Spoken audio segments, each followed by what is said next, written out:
Gold, trusted gold buyers. మీరు తాకట్టు పెట్టిన బంగారాన్ని విడిపించి ఈ రోజు ఉన్న మార్కెట్ ధరకు కొనబడను. ఉస్తాద్ భగత్ సింగ్, మీ ఉస్తాద్ ఎవరు ఇండస్ట్రీలో? అంటే మీ గురువు, మీ టీచరు, మీ బలం? నా ఎవ్రీథింగ్ అంటే గురు, టీచర్, బలం, నా ఇన్స్పిరేషన్, నా అన్న, నా దైవం. నాకు అదే షాక్ సినిమా పోయిన తర్వాత కూడా నన్ను నమ్మి మళ్ళీ సినిమా ఇచ్చి నన్ను నిల్చోబెట్టి ఇవాళ ఇక్కడ కూర్చోబెట్టి ఏం చేసిన రవితేజ గారండి సార్. మనకు ఉస్తాదు సంబంధించి ఆరా సాంగ్ ఒకటి రిలీజ్ చేశారు. అవును. పవన్ కళ్యాణ్ గారి ఆరాని తొలిసారి హరీష్ శంకర్ చూసిన క్షణం ఏంటి? బీహెచ్ఎల్లో తమ్ముడు తొలి ప్రేమ షూటింగ్ జరిగినప్పుడు తొలిసారి ఆయన డైరెక్ట్గా చూశాను. అంతకుముందు ఐ థింక్ సంజీవయ్య గార్డెన్లో అక్కడమ్మ ఇక్కడ పోయి ఓపెనింగ్ కూడా వెళ్ళాను, కానీ అప్పుడు సరిగ్గా చూడలేకపోయాను. చాలా క్రౌడ్, పోలీసులు, హడావుడి ఉండేది. ఆయన సినిమా అక్కడమ్మ ఇక్కడ పోయి ఓపెనింగ్ అక్కడ జరిగింది. సార్ బట్ బీహెచ్ఎల్లో చాలా తృప్తిగా ఒక 20-30 రోజులు పెద్ద పెద్ద షెడ్యూల్ చేశారు. 2 సినిమాలు అక్కడ చూశాను. బట్ నేను యాజ్ అ డైరెక్టర్గా ఆయన ఫస్ట్ టైం కలిసింది ఆయన ఫామ్ హౌస్లో మిరపకాయ కట్ చేయడానికి వెళ్ళినప్పుడు ఒక బ్లూ డెనిమ్ జీన్స్, డెనిమ్ ప్యాంట్స్లో ఆయన్ని ఫస్ట్ టైం చూశాను. 1.5-2 గంటలు స్పెండ్ చేశాను. అది ఫస్ట్ మెమరీ. గబ్బర్ సింగ్ సినిమాలో ఒక డైలాగ్ ఉంటుంది సార్, పసివాడు పవన్ కళ్యాణ్ అయ్యాడు అని చెప్పేసి. ఉస్తాద్ భగత్ సింగ్కి వచ్చేలాగే పవన్ కళ్యాణ్ డిప్యూటీ సీఎం అయ్యాడు. సో హ్యాండిల్ చేసే విధానం మారుద్ది. భయం పెరిగిందా, బాధ్యత పెరిగిందా? బాధ్యత పెరిగిందండి. భయం ఎప్పుడూ లేదు. ఆయన ఎవరిని భయపెట్టాడు. ఫస్ట్ ఆఫ్ ఆల్ ఆయన అందరితో సరదాగా నవ్వుకుంటూ ఉండే వ్యక్తి. ఆశ్చర్యం ఏంటంటే అప్పటికి ఆయన ఏం మారలేదు. ఆయన చుట్టూ ఉన్న ప్రోటోకాల్ మారింది అంతే. సో డెఫినెట్గా రెస్పాన్సిబిలిటీ ఉంది. చాలామంది అన్న ఐటమ్ సాంగ్ అంటుంటారు. ఈ డిప్యూటీ సీఎం ఒక ఐటమ్ గా వెనకాల డ్యాన్స్ చేయడం ఆలోచించండి రా బాబు మీరు కొంచెం. అది అలాంటి కొన్ని కన్సర్న్స్, కొన్ని రెస్పాన్సిబిలిటీస్ తీసుకున్నాం. మీరు సాంగ్స్లో చూస్తే కూడా ఈవెన్ ఆయన బ్లాక్ బ్లేజర్లో అంత డ్యాన్స్ చేసినా సరే దాంట్లో యువతకి ఒక మంచి మెసేజ్ ఉంది. అండ్ సిచ్యువేషన్లో కూడా శ్రీలీల కొంచెం లోలో ఉన్నప్పుడు అమ్మాయిని కొంచెం చీరప్ చేయడానికి వచ్చే సాంగ్, నీ పెదవిలోన ఉన్న జాగా నువ్వు నవ్వుకోవడానికేగా, నీ కాలి కింద ఉన్న నేల నీ సొంతం అంటే నమ్మవేలా, ప్రాబ్లమ్స్ వస్తే క్యూలు కట్టి పంపించేద్దాం సావగొట్టి పోరాడితే పోయేదేంటి. So even though it's a duet, it's a dance number కూడా ఒక యూత్కి ఒక మంచి ఒక ఉత్సాహభరితమైన గో అండ్ గెట్ ఇట్ అనే ఒక యాటిట్యూడ్ అందులో మెయింటైన్ చేసాం. అలాగే ఎత్తరా కాలర్ తీసుకున్నా సరే ఎక్కడో బ్యాక్ ఆఫ్ ద మైండ్ ఉంటుంది. అది ఆయన డిప్యూటీ సీఎం అయ్యారని కాదండి, ఆయన ఖుషి అప్పుడే ఏ మేరా జహా తెర కామ్ క్యా హై అని ఆమెన్ ఇండియన్ అనే బద్రీలో ఆ సామాజిక స్పృహ, ఆ జాతీయతావాదం, ఆ భావజాలం ఆయనకి చిన్నప్పటి నుంచి ఉంది. అదే పాలిటిక్స్లోకి వెళ్ళడానికి పుష్ చేసి ఉంటుంది. అలాగే జరిగింది. బట్ సినిమాలో ఇలాంటి కైండ్ ఆఫ్ సాంగ్స్ నేను ఏదో కొత్తగా పెట్టానట్లేదు. That suits for him.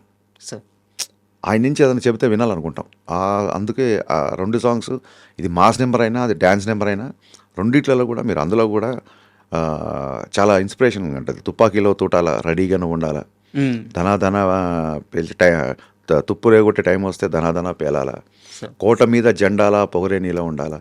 ఏదైనా సరే ఒక యూత్ దాని ఏమంటారు, ఒక ఉత్సాహంతో ముందుకి ఉరకలు వేసేలాగా ఒక శ్రీశ్రీ, నేను ఇందాక చెప్పాను ఇంటర్వ్యూలో, శ్రీశ్రీ పద్యానికి, శ్రీశ్రీ వాక్యానికి స్వాగ్తో ఉన్న ఒక ప్యాంటు షర్ట్ వేసి దానికి ఒక మనిషి రూపం దాలిస్తే దట్ ఈస్ పవన్ కళ్యాణ్.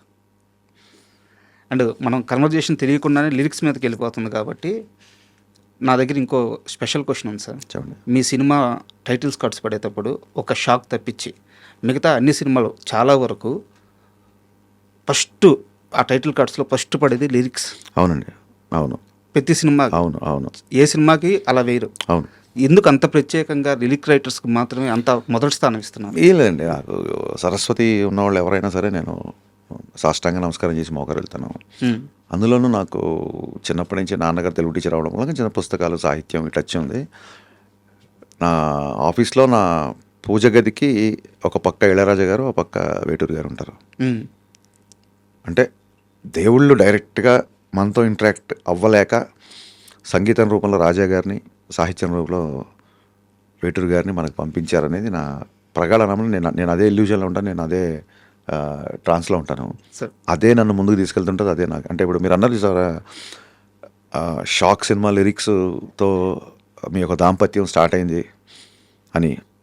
అలాగా నాకు నేను ఎప్పుడు లోలో ఉన్నా లేదా ఎప్పుడు నాకు ఎనర్జీ అవసరమైనా నాకు ఏదో రూపంలో చూడండి, ఒక భగవద్గీత తీస్తే ఒక శ్లోకం మనని గైడ్ చేస్తుంది అంటారు చూసారా, అలాగే ఏదైనా పాట పెడితే నాకు వేటూరు గారు గైడ్ చేస్తారు నన్ను. మీరు నమ్మరు, దెర్ ఆర్ వెరీ అంటే నేను అసిస్టెంట్ డైరెక్టర్ ఉన్నప్పటి నుంచి it's not because I don't like to cell sympathy stories, because మనమేం స్వాతంత్ర సమయంలో పాల్గొనలేదు. నేను డైరెక్టర్ అవ్వాలని, కమర్షియల్ సినిమాలు తీయాలని, నేను పేరు సంపాదించాలని వచ్చాను. కాబట్టి మన కష్టాలు, మన స్ట్రగుల్స్, మన పిటి స్టోరీస్ అంత వాల్యూ ఉంటుందని నేను అనుకోను బేసిక్గా. మనం దేశ సేవలో పాల్గొని లాఠీ దెబ్బలు తిని జైలుకి వెళ్తే దాన్ని త్యాగం అంటారు తప్ప, నేను 2 రోజులు తినలేదు, 3 రోజులు పడుకోలేదు ఇవన్నీ నేను చెప్పుంటాను ఇమ్మెచ్యూర్గా. బట్ ఇవన్నీ అయింది నువ్వు డైరెక్టర్ అవ్వడానికి, నువ్వు ఏదో సైంటిస్ట్ అవ్వడానికో దేశానికి ఏదో ఉపయోగపడమని కాదు. So I don't believe that. But having said that, ఎప్పుడన్నా లోలో ఉన్నప్పుడు నాకు వేటూరి గారి సాహిత్యం చాలా రకాలుగా, అంటే మా ఊపిరి నిప్పుల ఉప్పెన, మా ఊహల కత్తుల వంతెన, మా దెబ్బకు దిక్కులు పిక్కటిల్లిపోయే రంపంపం, ఆ లైన్స్, అందులోనే నేడేరా నీకు నేస్తము రేపే లేదు, నిన్నంటే నిండు సున్నరా రానే రాదు. చిన్నప్పటి నుంచి ఇలాంటి బాగా వినడం మూలంగా, తెలుగు మీడియం స్టూడెంట్ అవ్వడం మూలంగా నాకు ఎస్పెషల్లీ మాటలంటే నేను రాయగలుగుతాను, కానీ లిరిక్స్ రాసేవాళ్ళంటే నాకు చాలా గౌరవం. అందుకు లిరిసిస్టుల పేర్లు నాకు ఇప్పుడు ముందుంటాయి. Super sir. అండ్ ఈ 2425 కారు ఫ్యాంటసీ అని సార్ మీకు? ఏం లేదండి, బిహెచ్ఎల్ శ్రీనివాస్ గారు కానీ నేను థియేటర్ చేసినప్పుడు నాకు ఒక సన్నిహితుడు, నాకంటే చాలా పెద్ద, నాకు గైడ్ లాగా ఉండేవాళ్ళు. మిరపకాయ సినిమా బిఫోర్ ఆయన కొత్త కారు కొనుక్కుంటే ఆయన పాత కారు నాకు అమ్మేశారు. దాని నెంబర్ 2425. సో అది ఉన్నప్పటి నుంచి అన్నీ అలాగా నేను ఆ కార్లో నరేషన్కి వెళ్ళినప్పుడు ఓకే అవ్వడం, ఆ కార్లో బయటికి వెళ్ళినప్పుడు సినిమాలు బ్లాక్ బాస్టర్ రిపోర్ట్ రావడం, ఇవన్నీ ఇప్పుడు మా ఫ్యాన్స్కి చెప్తే అన్న ఆ కార్ ఎక్కడ తీసుకొచ్చాయని అంటారేమో. సో అప్పటి నుంచి ఇంకా 2425 స్టార్ట్ అయింది. గబ్బర్ సింగ్లో కూడా నాకు తెలియకుండా మా కోడేటర్ బాబీ సార్ బండికి, సార్ బైక్కి ఆ నెంబర్ వేసేసాడు. సినిమా ఇండస్ట్రీ హిట్ అవడంతో ఇంకా మా డైరెక్షన్ డిపార్ట్మెంట్ తీసుకున్న కాల్ అది, నాది కాదు. అదే చాలా సినిమాల్లో గమనించాను. ఉస్తాద్లో కూడా అదే ఉంటుంది. అవును సార్. ఇప్పుడు ఉస్తాద్ విషయానికి వస్తే, మామూలుగా పవన్ కళ్యాణ్ గారి సినిమాలు అంటే ఆయనకున్న ఫ్యాంటసీ ప్రకారం, లేకుంటే ఆయనకున్న ఇష్టం ప్రకారం తుపాకులు, రకరకాల గన్స్ కనిపించడం సర్వసాధారణం. ఉస్తాద్లో కొత్తగా యారో కనిపిస్తుంది.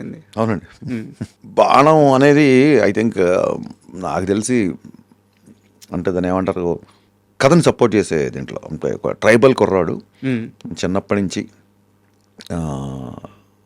భగత్ సింగ్ యొక్క సిద్ధాంతాలని, భావజాలని వంట పట్టుకొని ధైర్యంగా పెరిగిన కుర్రాడు. భగత్ సింగ్ అంటేనే కారణం ధైర్యం సార్. భగత్ సింగ్ అంటే మనకు గుర్తొచ్చే ధైర్యం. కరెక్ట్. సో ఆ క్యారెక్టర్ ఉస్తాద్ భగత్ సింగ్ క్యారెక్టర్ కాబట్టి, ట్రైబల్ కుర్రాడు కాబట్టి బాణంతో చిన్న లింక్ ఉంటుంది. ఏదో మామూలు కాస్ట్యూమ్లో పెట్టలేదు. అవును. ఫంక్షన్ సార్, మీ fans, cult fans, sir fans, Pavan Kalyan గారి ఫ్యాన్స్ అందరూ ఫంక్షన్ కోసం చాలా ఈగర్గా వెయిట్ చేస్తున్నారు. రేపు ఫంక్షన్ ఏ స్థాయిలో ఉండబోతుంది? మీరు అంటే అంత ఫ్యాన్స్ అందరూ ఊహించుకునే స్థాయిలోనే ఉంటుంది. బట్ టు బి ఫ్రాంక్, నేను సినిమా ప్రీపోన్ చేయడం మూలంగా అసలు ఫంక్షన్ ఏర్పాట్లు ఏంటి, అవి ఏంటి, ఎలా జరుగుతుంది ఏంటి అసలు ఐడియా లేదు. కంప్లీట్ పోస్ట్ ప్రొడక్షన్ పనిలో, ప్రమోషన్లో ఉండడంతో నిజంగా ఐడియా లేదు. పోలీస్ గ్రౌండ్లో జరుగుతుంది ఫంక్షన్, అద్భుతంగా ఉంటుంది డెఫినెట్గా.